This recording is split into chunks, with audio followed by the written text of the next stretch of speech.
Good morning all friends. मेरे legal advice by Sheikh Javed Mohammad advocate channel पर आपका स्वागत है। कपट पूर्वक आज के हमारे वीडियो का टाइटल है कपट पूर्वक, जो BNS 2023 की धारा 2 की उपधारा 9 में परिभाषित किया गया है। इससे पहले मैंने धारा 2 के ऊपर कुल 8 वीडियो बना चुका हूं जो मेरे चैनल पर अपलोड हैं। उसमें नंबर 1 में है कार्य, नंबर 2 में है जीव जंतु, नंबर 3 में है बालक, नंबर 4 में है कूटकरण, और नंबर 5 में है न्यायालय, और नंबर 6 में है डेथ मतलब मृत्यु, नंबर 7 में है बेईमानी से, और नंबर 8 में है दस्तावेज, और नंबर 9 है हमारा कपटपूर्वक। क्योंकि हम डेफिनेशंस के ऊपर बात कर रहे हैं, परिभाषा के ऊपर, और धारा 2 में लगभग 39 धारा परिभाषाएं दी गई हैं अलग अलग शब्दों की। तो परिभाषा के मूल्य और महत्व को बताने के लिए अक्सर मैं मेरे वीडियो में 2 लाइनें कहता हूं, जिससे उसका मूल्य और महत्व पता लगता है। तू समझे जो हर बात को तो फिर कैसा सवाल, परिभाषा ही बताएगी कानून की असल मिसाल। जी हाँ सर, तू समझे जो हर बात को तो फिर कैसा सवाल, परिभाषा ही बताएगी कानून की असल मिसाल। मैं हर वीडियो में परिभाषा के मूल्य और महत्व को समझाने के लिए ये 2 लाइन अक्सर कहता हूं। इससे पता लगता है कि परिभाषाएं कितनी महत्वपूर्ण हैं। और इसीलिए इस BNS 2023 की बुक की शुरुआत में ही 39 शब्दों की परिभाषा दी गई है। ये एक ताले और कुंजी के समान है कि यदि बुक ताला है तो परिभाषाएं उसकी चाबी हैं। यदि आपने चाबी को समझ लिया तो पूरी बुक को समझना आपके लिए आसान हो जाएगा। पूरी बुक के अलावा न्यायालय में जब प्रैक्टिस के दौरान आप देखते हैं कि जज साहब जब मुलजिम पर चार्ज लगाते हैं, जिसको हम आरोप भी कहते हैं, तब भी अक्सर इस प्रकार के शब्दों का इस्तेमाल किया जाता है। यदि इन शब्दों का अर्थ हमें पता होगा तो हम उस चार्ज को भी समझ पाएंगे और बुक में क्या लिखा है उसको भी हम समझ पाएंगे। एक उदाहरण के तौर पे मैंने मेरे पिछले वीडियो में भी बताया है कि संशय एक शब्द है जिसकी परिभाषा ये बताई गई है कि किसी अपराधी व्यक्ति को संरक्षण देना, छुपाना, पुलिस और न्यायालय की पकड़ से बचाने के लिए उसे रोटी, कपड़ा, मकान देना, या फिर उसको गोला बारूद, हथियार, तलवार, बम आदि देना। इस प्रकार से उस अपराधी को छिपाने में मदद करना, तो इसको संशय शब्द से परिभाषित किया गया है। अब पूरी बुक में या आरोप में कहीं भी ये शब्द आता है तो उसका अर्थ यही माना जाएगा। अब यदि आप इसके अर्थों को नहीं समझते हैं तो आप फिर उस चार्ज को भी नहीं समझ पाएंगे जो न्यायालय के द्वारा लगाया गया है, और ना ही बुक में अगर इस प्रकार का शब्द कहीं आया है तो आप उसको भी नहीं समझ पाएंगे। ये मैंने एक उदाहरण के तौर पे सर आपको बताया है ताकि आप समझ सकें कि परिभाषा कितनी महत्वपूर्ण चीज है। इसी प्रकार से कपट पूर्वक जो शब्द है उसको जो बुक में परिभाषित किया गया है, मैं उसमें से भी आपको पढ़ के बता देता हूं। और इसके अलावा मैंने एक बड़े ही आसान और सरल शब्दों में आपके लिए ई बुक तैयार की है, जिसका मैंने पिछले वीडियो में भी परिचय बताया है। उस ई बुक की लिंक कॉपी पेस्ट करके इस वीडियो के नीचे डिस्क्रिप्शन बॉक्स में मैं पेस्ट कर दूंगा। आसमानी रंग की वो लिंक दिखाई देगी, ई बुक लिखा हुआ दिखाई देगा, और उसके आगे आसमानी यानी नीले रंग की वो लिंक दिखाई देगी। इंस्टा मोजो पे ये बुक मैंने ई बुक अपलोड की है। जब आप उस पर क्लिक करेंगे तो वहां से सीधे आप उस साइट पर पहुंच जाएंगे। 99 रुपीज कीमत इसकी मेरे द्वारा रखी गई है। यदि आप में से किसी को आवश्यकता महसूस होती है तो आप इसको खरीद सकते हैं। मेरे कई व्यूअर्स ने मुझसे अक्सर कहा है कि सर आप जो वीडियो बनाते हैं तो उसका PDF भी हमें उपलब्ध कराएं, तो ये PDF ही मैंने बनाया है। इसको इंस्टा मोजो पर या अमेजोन पर ई बुक बोलते हैं। इसी प्रकार जो इंस्टा मोजो पे जो मेरी वेबसाइट है उस पर तकरीबन 40 ई बुक अपलोडेड हैं।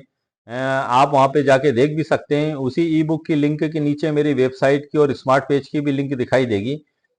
यदि आप, ये एक समस्या का सॉल्यूशन है सर ई बुक, क्योंकि बुक तो मौजूद है आपके सामने, लेकिन यदि आपको दे दी जाए तो ये आपकी समस्या का सॉल्यूशन नहीं कर सकती। लेकिन इस बुक के अंदर जो लिखा हुआ है और वो आपकी प्रॉब्लम से किस प्रकार रिलेटेड है उसको निकाल के मैं ई बुक के अंदर लिखता हूं और आपकी स्पेशली समस्या का समाधान करने की कोशिश करता हूं। कई लोगों की समस्या का इससे समाधान भी हुआ, उन्होंने मुझे कमेंट्स करके भी कहा। कई वकील साहब ने भी मुझे इसमें कमेंट्स करके बताया। तो इस प्रकार से सर ये जो बुक है BNS 2023 1 जुलाई 2024 को ये लागू हुई है। इसमें कुल एक लगाए 358 धाराएं हैं। उसी में धारा 2 भी है जिसमें 39 परिभाषाएं दी गई हैं और उसमें जो 9वें नंबर की परिभाषा है जिसको कि बताया गया है, उसमें बताया गया है, पहले सर मैं आपको उसमें पढ़ के बता देता हूं कि कपट पूर्वक से कपट करने के आशय से कोई कार्य करना अभिप्रेत है, अन्यथा नहीं। इंग्लिश में इसको बताया गया है fraudulently means doing anything with intention to defraud but not otherwise.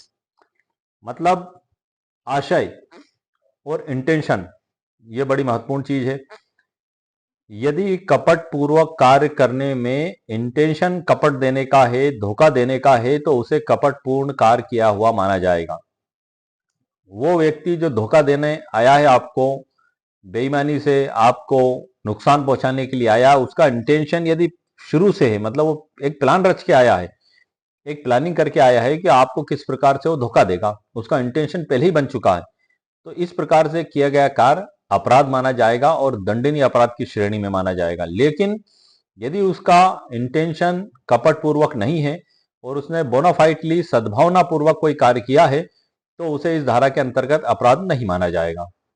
अब ये तो सर बुक में जो परिभाषा दी गई मैंने आपको पढ़ के बता दी और बड़े ही आसान शब्दों में मैंने आपके लिए ई बुक में भी ये तैयार की है, तो मैं उस ई बुक के अंदर से आपको आगे की जानकारी प्रदान करता हूं और इतने सरल और आसान शब्दों में मैंने आपके लिए तैयार की है कि आप एक बार उसको समझ लेंगे तो आपको हमेशा के लिए याद रह जाएगा।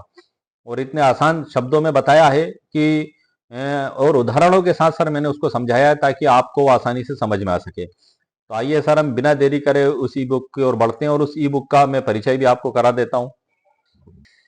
जैसा कि सर आप कंप्यूटर स्क्रीन पर देख रहे हैं, ये ई बुक का टाइटल है और यही टाइटल से ई बुक आपको मेरी वेबसाइट पर मिलेगी। यदि आप वहां पे मेरी वेबसाइट पर जाते हैं और 40 ई बुक में आप ढूंढते हैं तो इसी टाइटल से आप ढूंढेंगे तो ये ई बुक आपको वहां पे मिल जाएगी।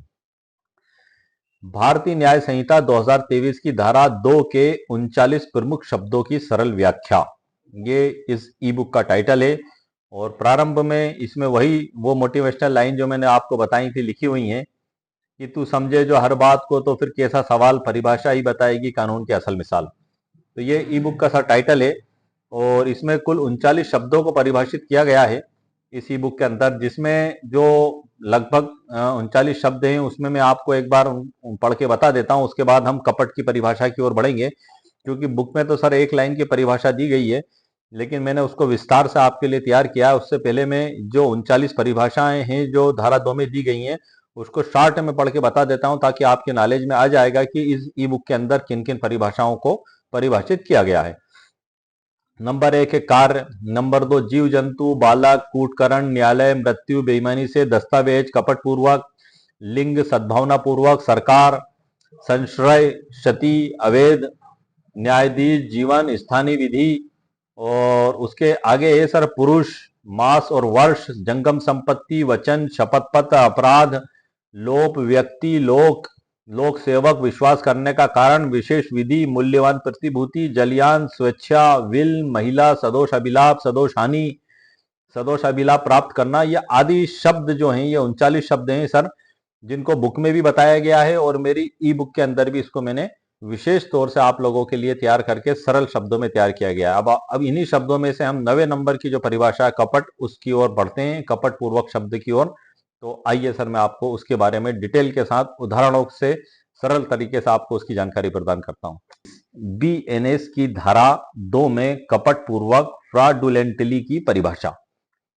कपट पूर्वक की परिभाषा जो आसान शब्दों में बताई गई है, बीएनएस 2023 की धारा 2 के अनुसार कपट पूर्वक का तात्पर्य किसी कार्य को इस उद्देश्य से करने से है कि किसी व्यक्ति को धोखा दिया जाए या उसे नुकसान पहुंचाया जाए या किसी अवैध लाभ की प्राप्ति की जाए।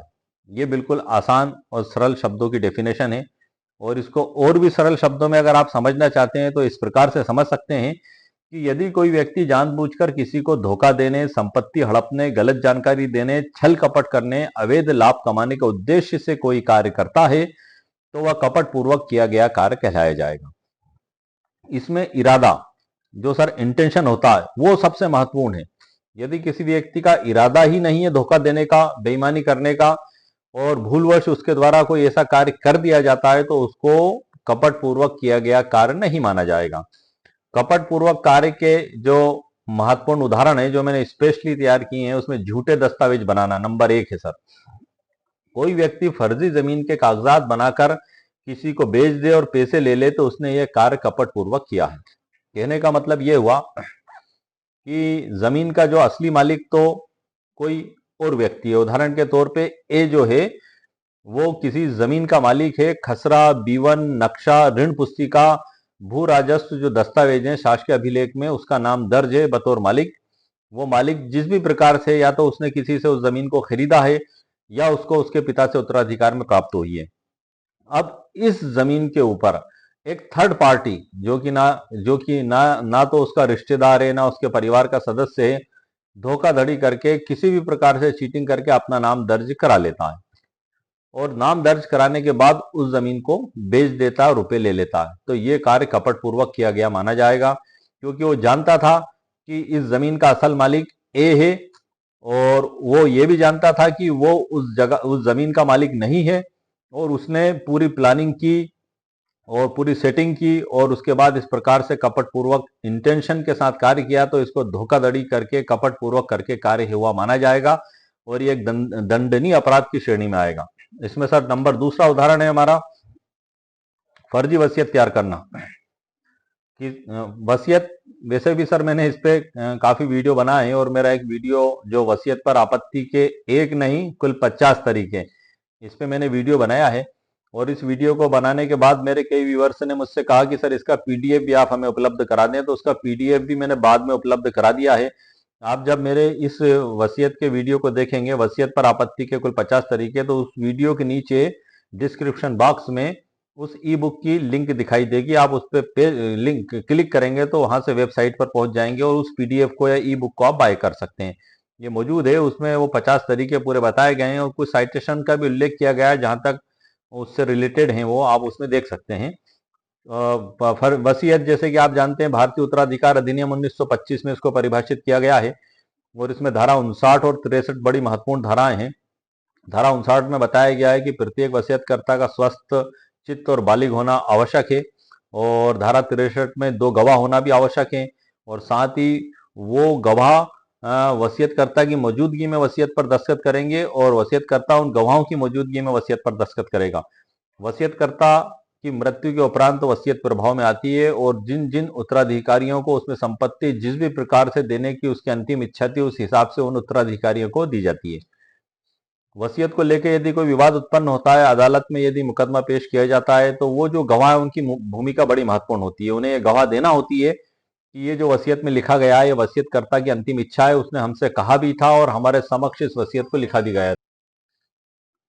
वसीयत को सर जो परिभाषित किया गया है उसमें बताया गया है कि किसी व्यक्ति ने किसी मृतक की वसीयत में छेड़छाड़ करके अपने पक्ष में संपत्ति हड़प ली तो यह कपट पूर्वक किया गया कृत्य माना जाएगा। कपट कई प्रकार से हो सकता है, उसके हजारों प्रकार हो सकते हैं। वर्तमान में सर जो कपट किया जा रहा है कुछ कंपनियों के नाम से भी किया जा रहा है कि वो कंपनी के एजेंट बनकर आते हैं और आपको एक झूठ बोल के आपसे पैसा लेते हैं और आपको बताते हैं कि इस कंपनी में आप निवेश करेंगे तो आपको इतने % का मंथली लाभ प्राप्त होगा और हम गारंटर हैं। आप कंपनी के रूल्स और नियम्स को तो आप देखें ही नहीं और लोग विश्वास में आके उनको पैसा दे देते हैं, जबकि उनका इंटेंशन पहले से ही कपट पूर्वक रहा है कि आपसे झूठ बोलकर पैसा प्राप्त करना। इसमें यदि इस प्रकार का अपराध किया जाता है तो भारतीय दंड संहिता में धारा 420 के तहत यह दंडनीय अपराध बताया गया है। 7 साल की इसमें सजा है। भारतीय न्याय संहिता 2023 में इसको धारा 318 में परिभाषित किया गया है। तो इस प्रकार का किया गया कार्य कपट पूर्वक जो है इंटेंशन के साथ अगर किया जाता है तो अपराध की श्रेणी में माना जाएगा। बैंक धोखाधड़ी का हमारा तीसरा उदाहरण है। कोई व्यक्ति बैंक से झूठे दस्तावेज लेकर लोन ले ले और वापस ना करे तो यह कपट पूर्वक किया गया कार्य माना जाएगा। ये बैंक का उदाहरण हो गया। नंबर चौथा उदाहरण है सर हमारा चेक बाउंस का मामला। कोई व्यक्ति जानबूझकर किसी को ऐसा चेक दे जिसमें बैंक में पर्याप्त पैसा ना हो तो यह कपट पूर्वक किया गया कार्य होना माना जाएगा। मतलब चेक देते समय तक चेक देने वाला व्यक्ति ये जानता था कि उसके खाते में पैसा नहीं है और वो उसको आश्वासन देता है कि मैंने आपसे जो पैसा उधार लिया है इसको आप बैंक में लगा के आप प्राप्त कर सकते हैं। जब उधार पैसा लेता है उसी समय दे देता है वो चेक बाउंस हो जाता है। तो चेक बाउंस ही एक अपराध है धारा 138 परक्राम लिखित अधिनियम 1881 के तहत ये दंडनीय अपराध माना गया है। इसमें 2 साल की सजा और जो चेक राशि होती है उससे डबल जुर्माने का प्रावधान इसमें बताया गया है। क्योंकि चेक बाउंस का मामला है तो सर उसके बारे में कुछ और मैं जानकारी दे देता हूं, क्योंकि हम इसमें चेक बाउंस के बारे में ही चर्चा कर रहे हैं। इसमें 3 माह की लिमिटेशन होती है।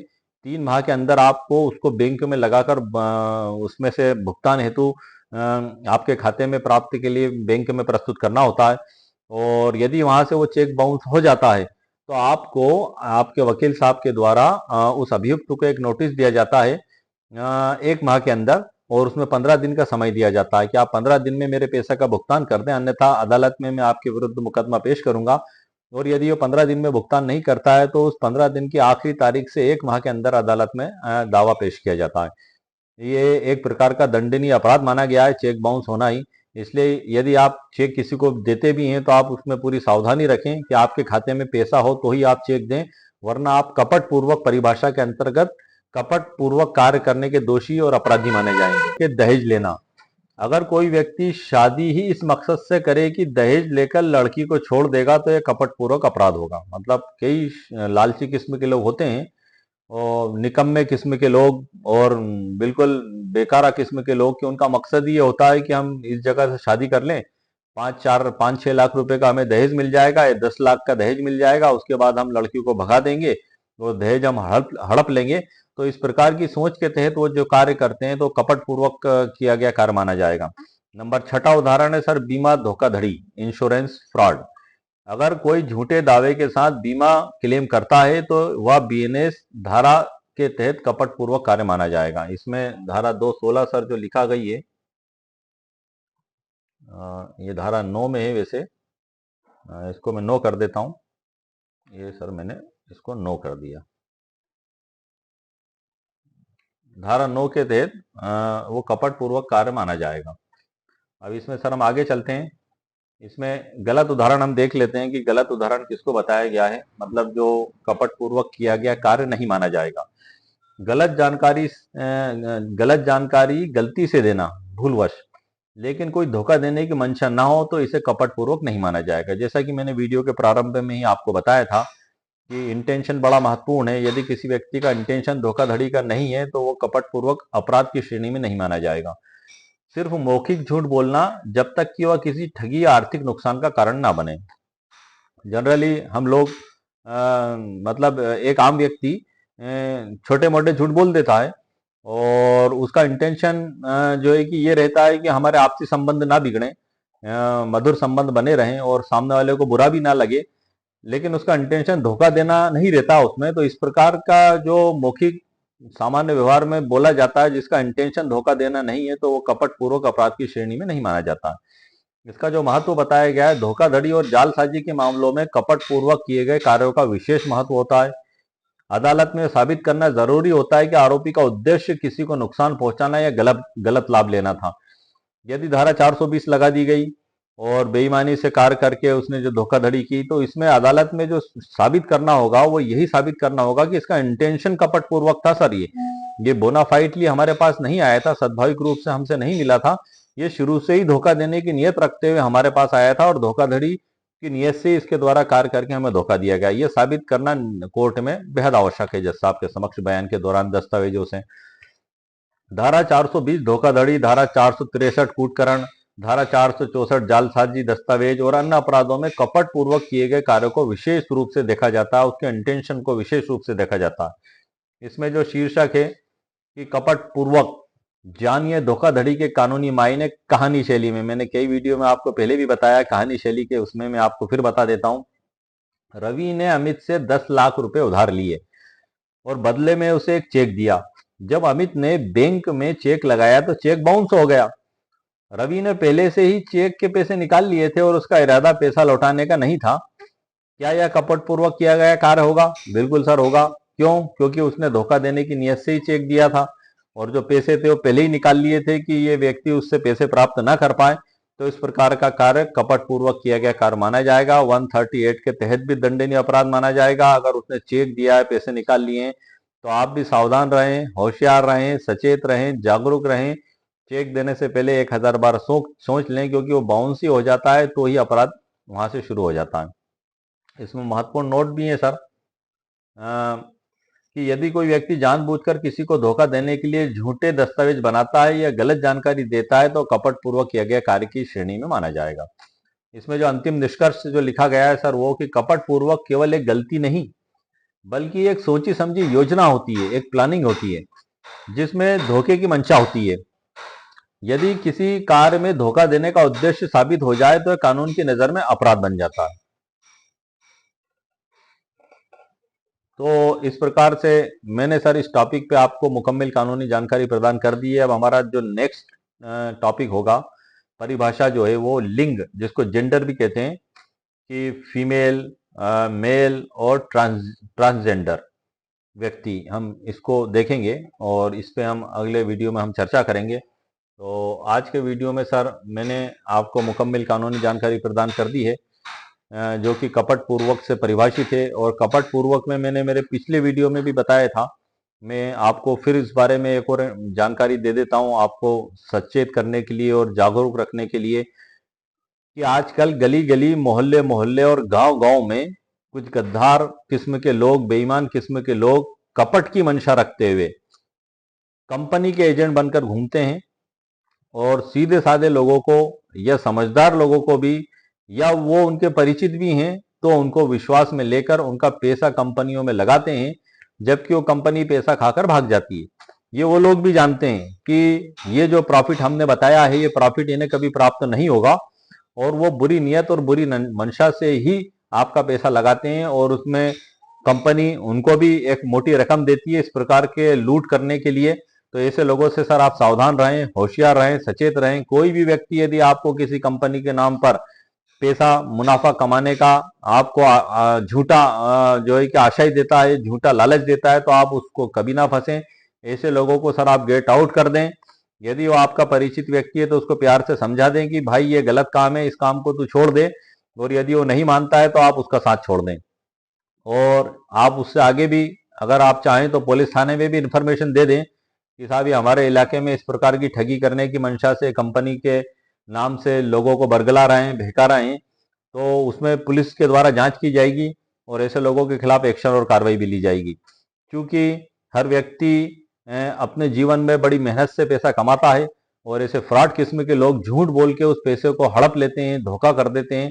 तो ऐसे में उस व्यक्ति का जीवन बड़ा संकट में पड़ जाता है, उसका पूरा परिवार बड़ा संकट में पड़ जाता है। और ये फ्रॉड किस्म के लोग बड़ी चैन की नींद सोते हैं, सीना तान के घूमते हैं। इन्हें कोई गम नहीं होता कि आपकी जिंदगी में जो इनकी वजह से अंधेरा छा गया उससे उनको कोई मतलब नहीं, कोई लेना देना नहीं। वो तो बड़े खुश होकर घूमते हैं कि हमने बहुत तीर मार लिया धोखा देके। और वो कानून से और पुलिस से तो डरते ही नहीं है। जब तक कि उन्हें सजा ना हो जाए या पुलिस की गिरफ्त में ना आ जाए तब तक तो वो अपने आप को शहंशाह समझते हैं, अपने आप को बहुत बड़ा इंसान समझते हैं। और जिसको उन्होंने चीट किया उसे वो बेवकूफ समझते हैं कि ये तो बेवकूफ था, हमने इसको ठग लिया। तो इस प्रकार के लोगों से सर सावधान रहें, सचेत रहें, जो कपट की मंशा रखते हुए, चूंकि आज का हमारे वीडियो का टाइटल है कपट पूर्वक, धारा 2 में जो परिभाषित किया गया है, इसलिए मैं आपको एग्जाम्पल देके बता रहा हूं क्योंकि ऐसे चीटिंग के मामले कई सामने आए हैं सर। इसमें कई बार तो ऐसा भी देखा गया है कि आपके कुछ परिचित लोग भी इसमें शामिल हो जाते हैं और आप उनको पहचान नहीं पाते हैं। और कई लोगों का इंटेंशन नहीं होता है जो कि लेकिन जब उनका इंटेंशन ये नहीं है तो सर वो सच बात का प्रकटीकरण आपके सामने जरूर करेंगे, आपको सच जरूर बताएंगे कि भाई देखो इसमें मेरी कोई गारंटी नहीं है, आपने पैसा लगाया तो आपका पैसा डूब भी सकता है और इसमें आपको आपका पैसा वापस भी नहीं मिलेगा, और आप इस पैसे के एवज में ये चीज खरीद रहे हैं, आपका आपका पैसा हमेशा के लिए चला गया, ये स्पष्ट तो बता देंगे। अब यदि वो इतनी स्पष्ट बात बताएंगे तो सर भला उनको पैसे तो कोई देगा भी नहीं, लेकिन वो ये सब बात को छिपाते हुए एक झूठ गढ़ के आपके सामने रखते हैं कि इस कंपनी में अगर आपने निवेश किया तो आपका पैसा 14 माह में 3 गुना हो जाएगा और 10% मंथली आपको रिटर्न मिलेगा और हमारी गारंटी है, आपको इसमें कुछ नहीं करना है, ये कोई चेन सिस्टम नहीं है, ना ही इसमें आपको लोगों को जोड़ना है। ये कह के आपको विश्वास में लेते हैं। यहाँ तक वो कहते हैं कि हमारी चल अचल संपत्ति आप ही के शहर में स्थित है, यदि हम आपका पैसा खाकर नहीं भागेंगे, आप हमें पहचानते भी हैं, आप हम पे भरोसा करें, और यदि आपका पैसा डूब भी जाता है तो हम गारंटर हैं, आप हमसे ले लेना। इस प्रकार से वो आश्वासन देते हैं। और आपसे पैसा प्राप्त करने के लिए 10 चक्कर आपके घर को लगाते हैं। और जब प्रथम माह से ही आपको प्रॉफिट प्राप्त नहीं होता और आप उनसे कहने लगते हैं, तब आपको उनका असली रंग सर दिखाई देता है। वो अपना असली चेहरा तब दिखाते हैं। वो आपको पहले तो गपलाते रहते हैं, मतलब वो टाइम लिमिट खींचना चाहते हैं कि ये मामला 2 महीने, 4 महीने, 6 महीने, साल भर, 1.5 साल ऐसे ही निकल जाए, हम इसको आश्वासन देते रहें, ताकि ये मामला कमजोर हो जाएगा, पुलिस भी इसमें जांच नहीं कर पाएगी, हम एविडेंस भी नष्ट कर देंगे। तो इस प्रकार से ये शातिर किस्म के लोग सर पहले से ही प्लान रच के आते हैं। और तो और कई बार तो यह तक देखा गया है कि वो ये तक धमकी देते हैं कि यदि आपने पुलिस में रिपोर्ट कर दी तो आपका पूरा पैसा डूब जाएगा और कंपनी आपको पैसा नहीं देगी। अब कोई व्यक्ति ने अगर बड़ी रकम लगा दी है, 25-30 लाख रुपया दे दिया है, तो वो व्यक्ति बेचारा डर जाता है कि अगर मैंने पुलिस थाने में रिपोर्ट कर दी तो मेरा पैसा डूब जाएगा। ये लोग धमकाते भी हैं सर कई बार। इसमें बदमाश किस्म के लोग होते हैं कि हम तुम्हारे परिवार को नुकसान पहुंचाएंगे, तुम्हें नुकसान पहुंचाएंगे, तो तुम्हें झूठे केसों में फंसा देंगे। मतलब इस प्रकार से आपको दबाव में लेके आपको चुप कर देना चाहते हैं और वो पैसा वो हमेशा के लिए हड़प कर जाना चाहते हैं। लेकिन सर आप ऐसे लोगों से बिल्कुल ना डरें। आप ऐसे लोगों के खिलाफ एक्शन लें, कार्रवाई करें, पुलिस थाने में रिपोर्ट करें। यदि पुलिस थाने के द्वारा कार्रवाई नहीं की जाती है तो आप संबंधित पुलिस अधीक्षक महोदय जो जिले में होते हैं उनको आप एप्लीकेशन दें। उनको एप्लीकेशन देने के साथ ही आप मुख्यमंत्री कार्यालय में भी आप एप्लीकेशन दें, आईजी डीआईजी महोदय को भी एप्लीकेशन दें, और जो प्रधानमंत्री महोदय का जो पीजीआर पोर्टल है, सीपीजीआरएमएस पोर्टल, आप उस पर भी कंप्लेंट दर्ज करें। और इसी के साथ सीआरपीसी के तहत 156(3) जो पहले थी, अब उसको बदल दिया गया है, 175(2) कर दिया गया समथिंग। आप उसके तहत अदालत में भी मुकदमा दायर कर सकते हैं और जज साहब से निवेदन कर सकते हैं कि इसकी थाना प्रभारी महोदय को आदेशित किया जाए कि इसकी जांच करें और एफआईआर दर्ज करें। तो इस प्रकार से सर आप हाथ पे हाथ रख के ना बैठें। यदि आपके साथ भी चीटिंग हो गई है, कपट पूर्वक मंशा रखते हुए यदि किन्हीं लोगों के द्वारा आपके साथ इस प्रकार का अपराध किया गया है, तो आप तुरंत एक्शन लें। आप डरे नहीं, हाथ पे हाथ रखकर ना बैठें, क्योंकि ये अपराधी लोग हैं और इनकी ये किसी के नहीं होते हैं सर।